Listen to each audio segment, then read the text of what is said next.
In this video, we will demonstrate the way in which the publishing industry has changed since the dawn of the internet. Pasquali's view is clear.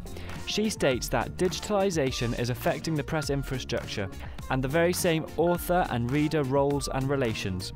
The roles surrounding the publishing industry are indeed changing, and here to demonstrate this we have two young grassroots writers. Jake Whittle, who was born in 1943 and is writing during the 60s, and helping him will be Gareth Williams, born in 1994 and writing in the present day. Here they are, it's Jake Whittle on the left and Gareth Williams on the right. Some simultaneous pondering going on here. And there's a light bulb moment. Of course, in the digital age, Gareth is on his laptop. Oh no! Change needed to the story. Thank God for spell check, eh? Poor old Wits is going to have to start this page again. The poor bloke looks devastated. Gosh, aren't these two unfortunate? Problems with both ages. Luckily, the age of computers and digitalisation has dawned on the right, so the memory stick can limit the damage.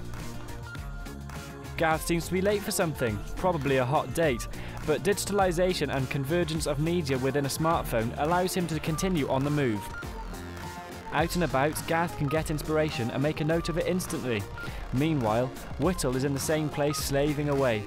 Anytime he gets out and about and feels inspired, chances are he will have forgotten by the time he gets back. Ready for publishing.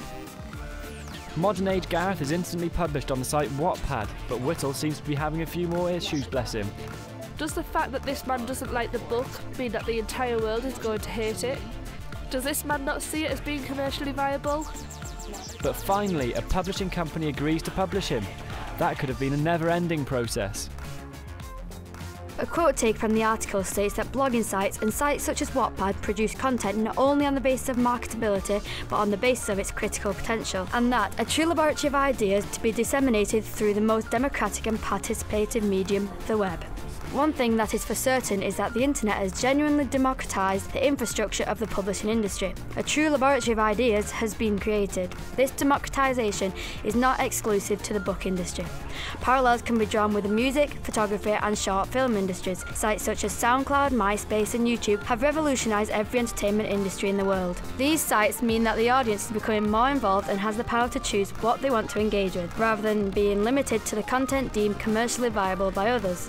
So, time goes by and within 24 hours Gareth is receiving feedback and interaction from readers who could be anywhere in the world, whereas Jake is still waiting to get his hands on the first copy of his hard work. He doesn't seem happy with some of it. Do you think he may alter his work as a result? Evidently the consumer is already far more involved in the modern day process. So, Jake receives word that his book is on the way. Look at the excitement in those eyes, and there it is. But how is he going to share his work now? Hand to hand. Really?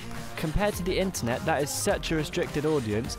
It is essentially restricted to family, friends and people that he sees in the street. Gareth's work, however, could be seen in Cardiff, London, Glasgow, Beijing, New York. The list is never ending. And who's this lady who's just appeared? Could this be a first piece of feedback for young Whittle? She's lucky she knows where to find the author, as access to the author in those days was pretty limited. Meanwhile, Gareth is altering his work following the feedback on Wattpad, Twitter and Facebook, etc. This of course means that the reader's feedback has had a direct effect on his work. Pasquali agrees with Nico Carpentier by arguing that this is true participation, as the audience has had the power to alter the work. However, Whittle's work is set in stone already, and it could cost the company a lot of money to alter the work now. Looks like the chance to interact is all that the mystery woman is going to have. There we have it. Nowadays, authors benefit from the fact that they can instantly publish their book online the moment that they finish it. Real consumers can contact him instantly with feedback, meaning that he can respond or alter his work accordingly. This means that participation is being made a lot easier through the internet. This quote is taken from the article. Power goes from the publisher to the reader. He decides what he wants, when he wants it, and at what price. Power is going to the reader. This is because it's been made a lot easier to actually interact with the authors.